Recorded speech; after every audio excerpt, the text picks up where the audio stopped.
এই পর্যায়ে আপনাদের সামনে স্বাগতম বক্তব্য পেশ করবেন সময়ের সাহসী সন্তান, বিপ্লব প্রিয় লক্ষ্য, তরুণের হৃদয় স্পন্দন, জমানার তাগুতের বিরুদ্ধে চলমান আন্দোলনের অগ্রসৈনিক শেখুল হাদিস আল্লামা মামুনুল হক। শেখুল হাদিস আল্লামা মামুনুল হক।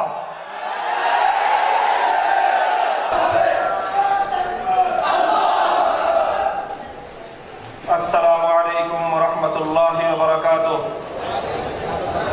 আলহামদুলিল্লাহি রাব্বিল আলামিন ওয়াসসালাতু ওয়াসসালামু আলা সাইয়্যিদিল মুরসালিন ওয়া আলা আলিহি ওয়া আসহাবিহি ওয়া মান তাবি'আহুম বিইহসানিন ইলা ইয়াউমিদ্দিন।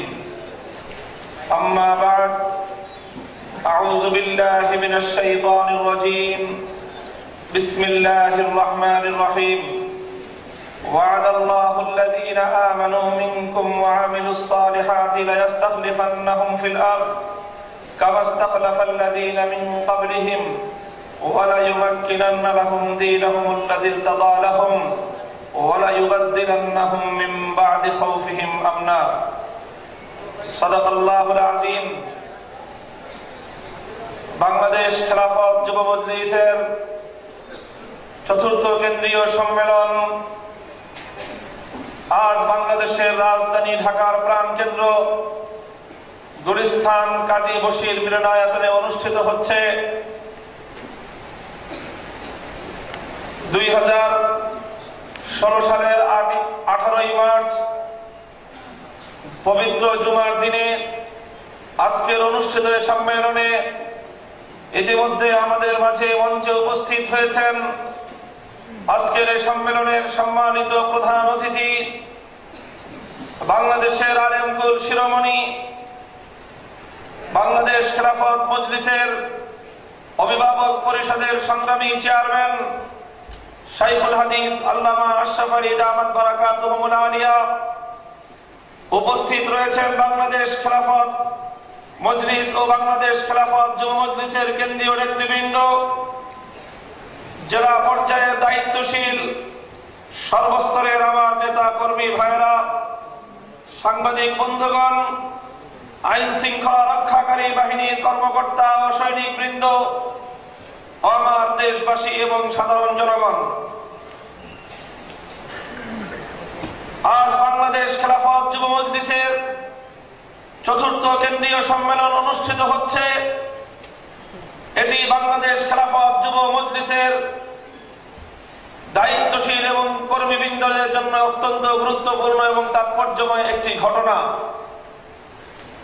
আজ থেকে 6 বছর পূর্বে বাংলাদেশের প্রাণকেন্দ্র জাতীয় মসজিদ বাইতুল মুকাররম থেকে এমনই এক জুমার দিনে 2009-এর 29 মে এক ঐতিহাসিক ঘোষণার মধ্য দিয়ে বাংলাদেশ খেলাফত যুব মজলিস তার ঐতিহাসিক যাত্রা শুরু করেছিল। আমরা তখন থেকেই বারবার বলেছি, বাংলাদেশ খেলাফত যুব মজলিস বাংলাদেশের রাজনীতি এবং ইসলামী আন্দোলনের অঙ্গনে শুধু নতুন একটি নাম সংযোজন করবার জন্য জন্মগ্রহণ করেনি, বরং বাংলাদেশ খেলাফত যুব মজলিস চলমান তাগুতি স্রোতের ধারাকে স্তব্ধ করে দিয়ে আল্লাহর জমিনে ইসলামী বিপ্লব কায়েম করবার জন্য গঠন হয়েছে। বাংলাদেশ খেলাফত যুব মজলিস যেদিন গঠিত হয়েছিল সেদিন থেকে প্রত্যয় ছিল আমাদের, আমরা আল্লাহর জমিনে ইসলামকে বিজয়ী আদর্শ রূপে প্রতিষ্ঠিত করবার জন্য পর্যায়ক্রমে ধীর স্থিরে অত্যন্ত সাহসী পদক্ষেপের সঙ্গে আমরা অগ্রসর হব। প্রতিষ্ঠাকালীন আমাদের লক্ষ্য ছিল সার্বজনীন সার্বক্ষণিক কর্মসূচি প্রণয়ন করা হবে।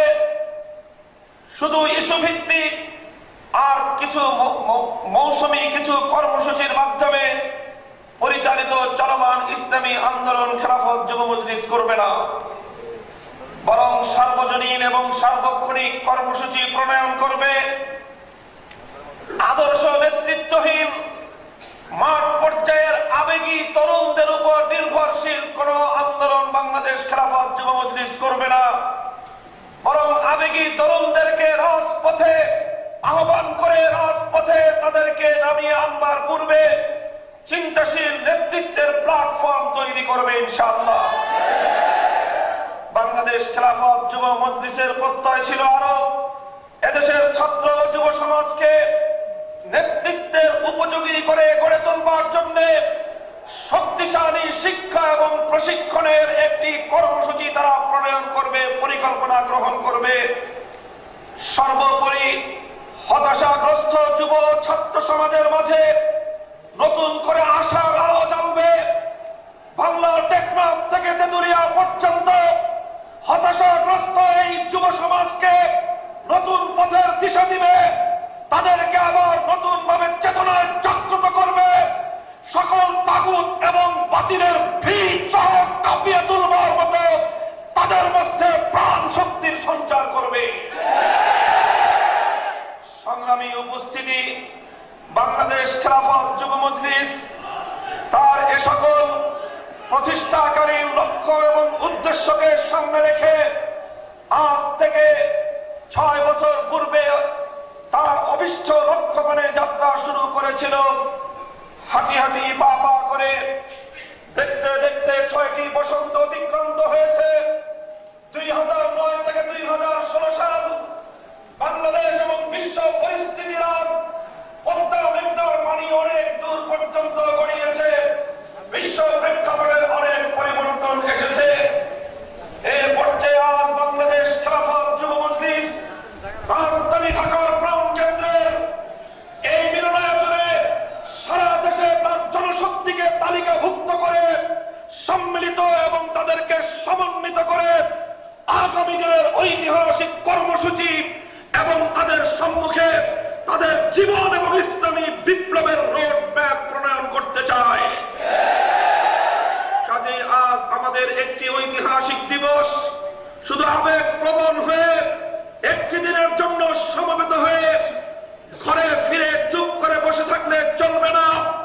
যেমনি ভাবে প্রেরণা নিয়ে আজ দেশের প্রত্যন্ত অঞ্চল থেকে আমরা এখানে সমবেত হয়েছি, এখান থেকে চেতনার নতুন আলো প্রজ্বলিত করবার শপথ নিয়ে বাড়িতে ফিরতে হবে আমাদের। কি হবে আমাদের চেতনা? কি হবে আজ আমাদের বাড়িতে ফিরে যাওয়ায় যে মানুষের মাঝে কি দাওয়াত ছড়িয়ে দেওয়ার প্রেরণা নিয়ে আজ আমরা এখান থেকে যাব? সুনির্দিষ্টভাবে আমি আমার দায়িত্বশীল কর্মী বাহিনী এবং আমার সহকর্মীদেরকে দৃষ্টি আকর্ষণ করে বলতে চাই, বাংলাদেশ খেলাফত যুব মজলিসের চেতনা হবে বৃহত্তর ঐক্যের একটি চেতনা। এদেশের জনমানুষের এবং বিশেষ করে ইসলামী নেতৃবৃন্দ এবং ইসলামী জনশক্তির মাঝে বৃহত্তর ঐক্যের চেতনা তৈরি করতে হবে। শুধু ব্যানার পূজা নয়, সংগঠনের নামের পূজা নয়, কোন দলীয় প্রতীকের পূজা নয়। ব্যানার, সংগঠন, দলীয় প্রতীককে তুমড়ে মুচড়ে আল্লাহর জমিনে বৃহত্তর ঐক্যের মজবুত ভিত তৈরি করতে হবে।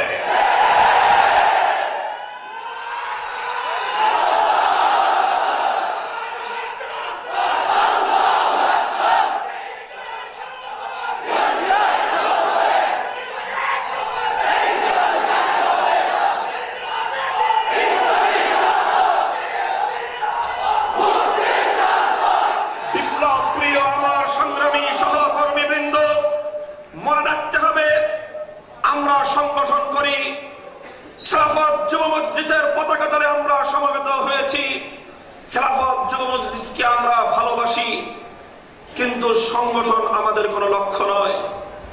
সংগঠন হলো আমাদের ইসলামী বিপ্লব করবার একটি উপায় মাত্র।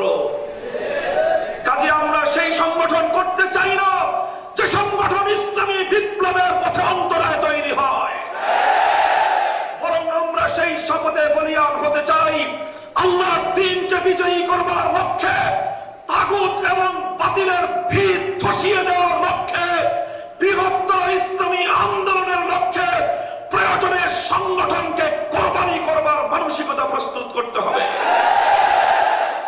সংগ্রামী সাথী ও বন্ধুগণ, সংগঠন এটা আমাদের কোনো লক্ষ্য বস্তু নয়। সংগঠন হলো একটি শিক্ষা প্রতিষ্ঠান, বাংলাদেশ খেলাফত যুব মজলিস তার দায়িত্বশীল এবং কর্মীদের সম্মুখে নিজের আত্মপরিচয় দিতে চায় শুধুমাত্র একটি রাজনৈতিক ব্যানার হিসেবে নয়, বরং একটি মানুষ গড়ার শিক্ষা প্রতিষ্ঠান হিসেবে। খেলাফত যুব মজলিসে আসতে হবে ইসলামী আন্দোলনের কর্মী হিসেবে নিজের আত্মগঠনের লক্ষ্যে। খেলাফত যুব মজলিসের ফরম পূরণ করে কার্যক্রমে অংশগ্রহণ করতে হবে। আগামী দিনে ইসলামী আন্দোলনের তৃণমূল পর্যায় পর্যন্ত দায়িত্বের বোঝা নিজের কাঁধে বহন করবার ঐতিহাসিক দায়িত্ববোধ নিয়ে। ঠিক তেমনি ভাবে আমি বলতে চাই, নেতিবাচক মানসিকতা পরিহার করতে হবে।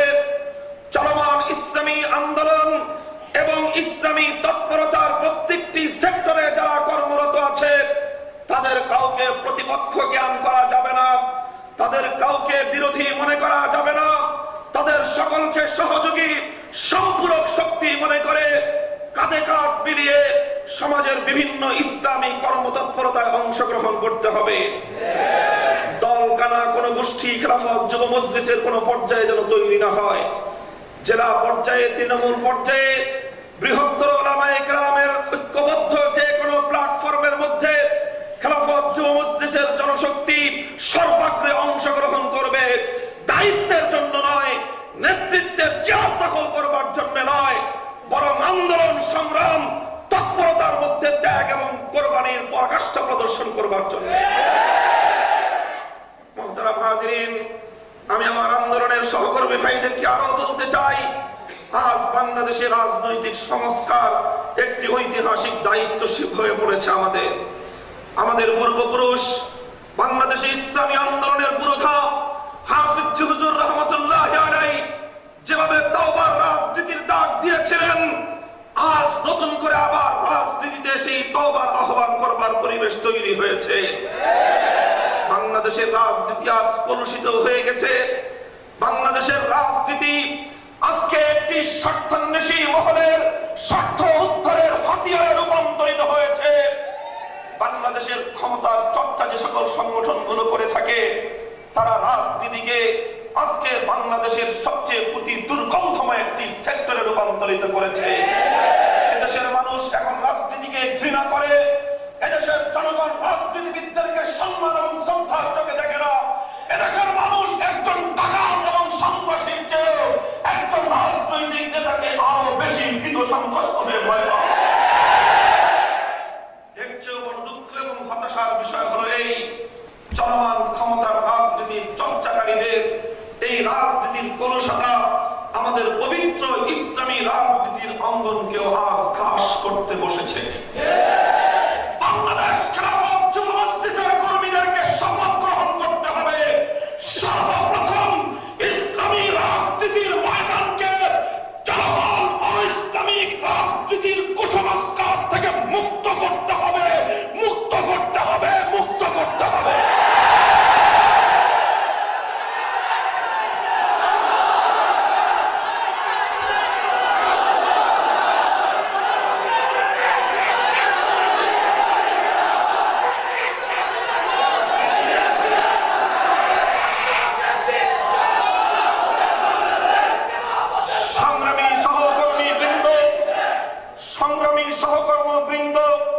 শুধু তেজোদ্দীপ্ত বক্তব্য আর শুধুমাত্র উচ্চকণ্ঠের স্লোগান দিয়ে ঐতিহাসিক দায়িত্ব পালন করা সম্ভব হবে না।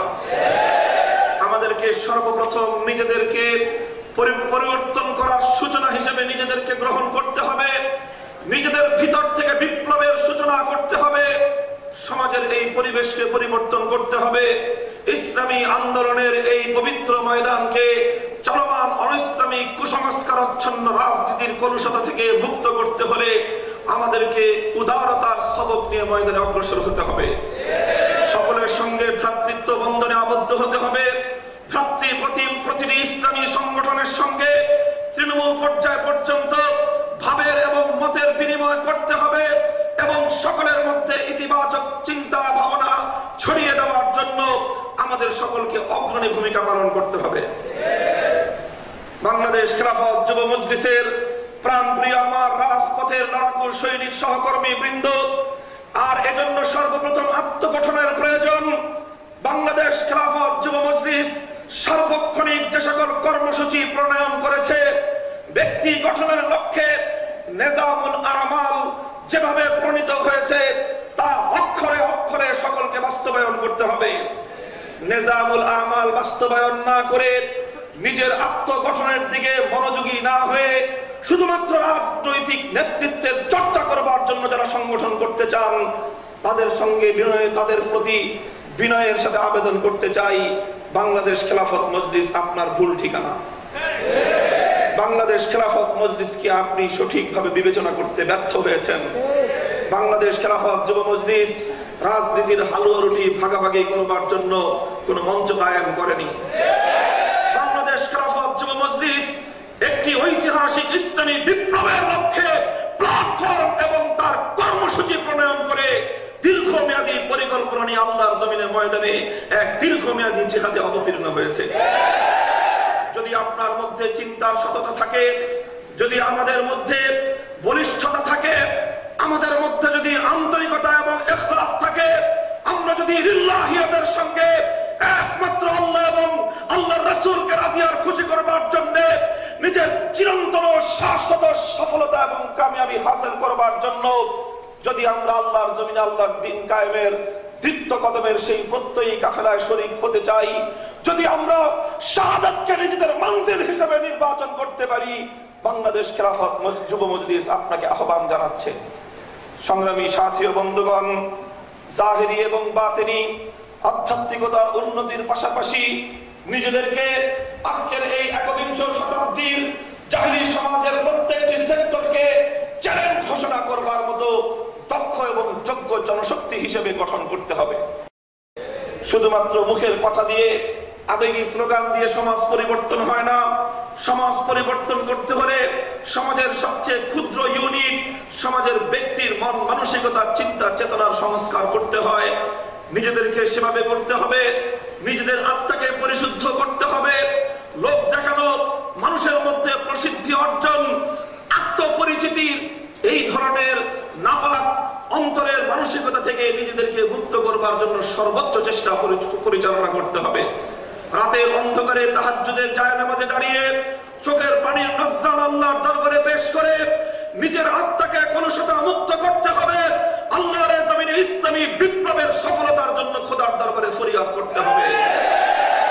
মুহতারাম হাজিরিন, এভাবে যদি আমরা নিজেদেরকে প্রস্তুত করতে পারি, টেকনাফ থেকে তেতুলিয়া পর্যন্ত বাংলাদেশ খেলাফত যুব মজলিস আজ যেভাবে নতুন আলোড়ন সৃষ্টি করেছে, এই আলোড়নকে যদি শুধুমাত্র আমরা একটি আলোড়ন নয় বাস্তবতায় রূপান্তরিত করতে পারি, সেদিন বেশি দূরে নয় হাফিজ হুজুর এবং শাইখুল হাদিসদের স্বপ্ন আল্লাহর জমিনে বাস্তবতার মুখ দেখবে ইনশাআল্লাহ।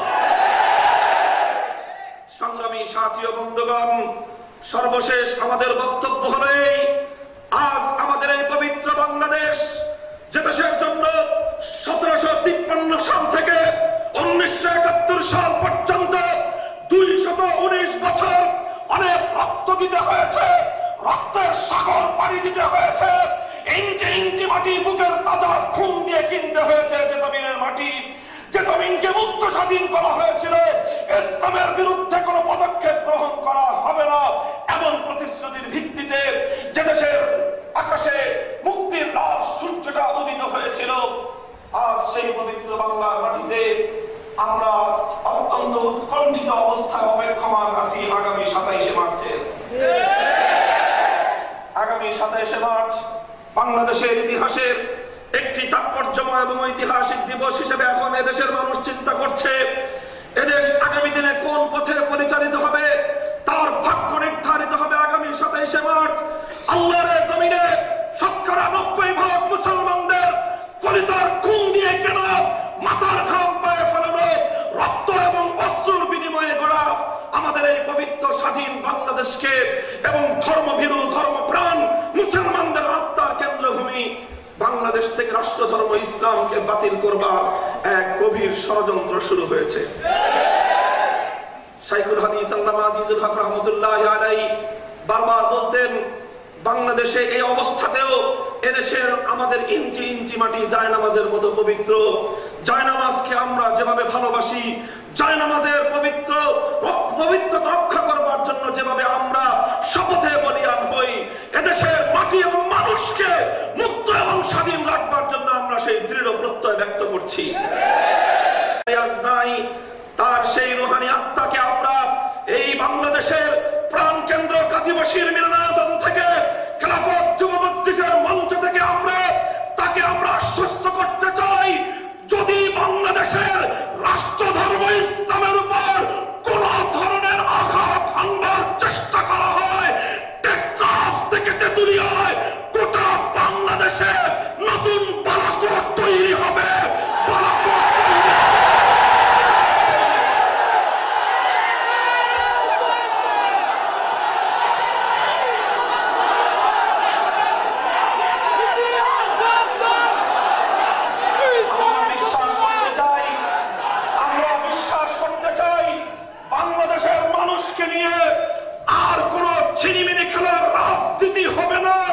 এদেশে আর কোন রক্তপাতের রাজনীতি হবে না, এদেশে আর কোন শাপলা চত্বর রচিত হবে না।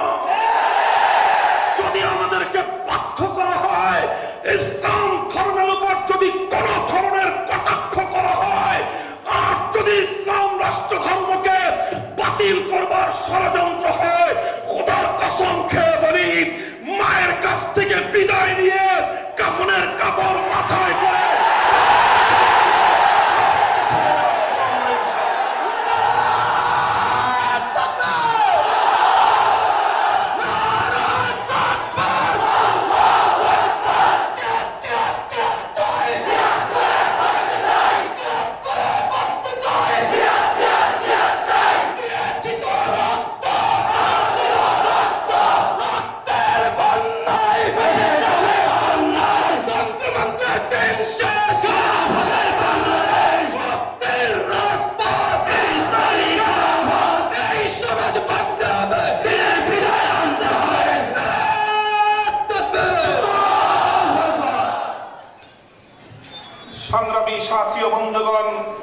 সর্বশেষ আমার দায়িত্বশীল কর্মী ভাইয়েরা, সহকর্মী বন্ধুগণ, আমি আপনাদেরকে সর্বশেষ কথা যেটি বলে আমার এই স্বাগত বক্তব্য আমি সমাপ্ত করব। ইসলামী আন্দোলনের জন্য আল্লাহর জমিনে আল্লাহর দ্বীনকে বিজয়ী করবার দীর্ঘমেয়াদী সংগ্রামের জন্য শর্টকাট এবং ছোটখাটো কোনাকুনি কোনো রাস্তা কেউ কোনোদিন অবলম্বন করবার চেষ্টা করবেন না। শর্টকাট কোন পথ নেই। আল্লাহর পয়গম্বর যেভাবে ত্যাগ এবং কোরবানির নজরানা পেশ করে দীর্ঘ সাধনার পথ পেয়ে ইসলামকে বিজয়ী করেছিলেন, সেটাই ইসলামের এবং ইসলামী আন্দোলনের বিগত ১৫০০ বছরের ঐতিহাসিক এবং শাশ্বত পথ। কাজেই নিজেদেরকে ত্যাগ এবং কোরবানির জন্য প্রস্তুত করতে হবে। নিজেদের আত্মগঠন, দাওয়াতি কর্মকাণ্ড, সমাজ সংস্কার, নিজের পরিবার এবং ব্যক্তি থেকে শুরু করে সমাজের প্রত্যেকটি স্তরে ইসলাম, ইসলামী আন্দোলন, ইসলামী রাষ্ট্র ব্যবস্থা, সমাজ ব্যবস্থা, অর্থ ব্যবস্থার সৌন্দর্য এবং শ্রেষ্ঠত্ব জাতিকে বুঝিয়ে পর্যায়ক্রমে ধারাবাহিকভাবে আল্লাহর জমিনে ইসলামকে রাষ্ট্রীয় পর্যায় পর্যন্ত প্রতিষ্ঠিত করবার দীর্ঘমেয়াদী সংগ্রামের শপথ নিয়ে আমাদেরকে ময়দানে চলতে হবে। আল্লাহ পাক রব্বুল আলামিন আমাদেরকে তৌফিক দান করুন। বাংলাদেশ খেলাফত যুব মজলিসের চতুর্থ এই কেন্দ্রীয় সম্মেলন সফল হোক। খেলাফত যুব মজলিসের কেন্দ্রীয় চতুর্থ এই সম্মেলন থেকে সারা দেশের আমার যারা সহকর্মী ভাইয়েরা আছেন, আপনারা নতুন প্রেরণা নিয়ে আবার আপনাদের বাড়িতে ফিরে যাবেন, নিজের ঘর থেকে দাওয়াতি কার্যক্রম শুরু করবেন। আজ যেমনি ভাবে খেলাফত যুব মজলিস তার ঘরের প্রত্যেকটি কর্মী মহিলা মহলকে রোজা রেখে আল্লাহর দরবারে বসিয়ে রেখে আমরা যেভাবে এখানে ময়দানে সম্মেলন সফল করতে এসেছি, প্রতিটি ক্ষেত্রে এভাবে একদিকে আমাদের তাআল্লুক মা আল্লাহ, আল্লাহর সঙ্গে গভীর সম্পর্ক তৈরি করে, অপরদিকে জিহাদ ফি সাবিলিল্লাহর শপথ নিয়ে ত্যাগ এবং কোরবানির নজরানা পেশ করতে হবে। রাতের অন্ধকারে চোখের পানি, দিনের বেলায় বুকের রক্ত, আর এভাবে ঘামের মধ্য দিয়ে এক দীর্ঘ সংগ্রাম এবং স্বাধীনতার পথ পাড়ি দিলেই অপর প্রান্তে বিপ্লবের সফলতার রাস্তরণ আমাদের জন্য উন্মুক্ত হবে ইনশাআল্লাহ। বাংলাদেশ ইনশাআল্লাহ মুক্ত হবে। এদেশ প্রকৃত অর্থেই ইসলামের জন্য মুক্ত স্বাধীন হয়েছিল। সেই ইসলাম এদেশে ইনশাআল্লাহ একদিন পূর্ণাঙ্গ বিজয়ী আদর্শ রূপে প্রতিষ্ঠিত হবে। এদেশের সংসদ ভবন, বঙ্গভবন, গণভবন থেকে নিয়ে শুরু করে এদেশের প্রত্যেকটি সরকারি প্রাসাদে একদিন ইনশাআল্লাহ ইসলামের বিজয়ী নিশান উত্তীর্ণ হবেই হবে ইনশাআল্লাহ। সেই প্রত্যয়, সেই স্বপ্ন, আশাবাদ ব্যক্ত করে এখানে আমি আমার বক্তব্য শেষ করছি। যারা আজকে আমাদের আমন্ত্রিত মেহমান বৃন্দ আমাদের মাঝে উপস্থিত হয়েছেন, তাদের সকলকে আমি আমার ব্যক্তিগত এবং খেলাফত যুব মজলিসের কেন্দ্রের পক্ষ থেকে স্বাগত জানাই। তাদের সকলকে আমি শুভেচ্ছা এবং অভিনন্দন জানিয়ে সকলকে আগামী দিনের সংগ্রামী সালাম এবং আন্দোলনের প্রত্যয় এবং আন্দোলনের শপথে বলিয়ান হওয়ার উদাত্ত আহ্বান জানিয়ে বক্তব্য শেষ করছি। নাসরুম মিনাল্লাহি ওয়া ফাতহুন করিব ওয়া আখিরু দাওয়ানা আনিল হামদুলিল্লাহি রাব্বিল আলামিন। ওয়াসসালামু আলাইকুম ওয়া রাহমাতুল্লাহ।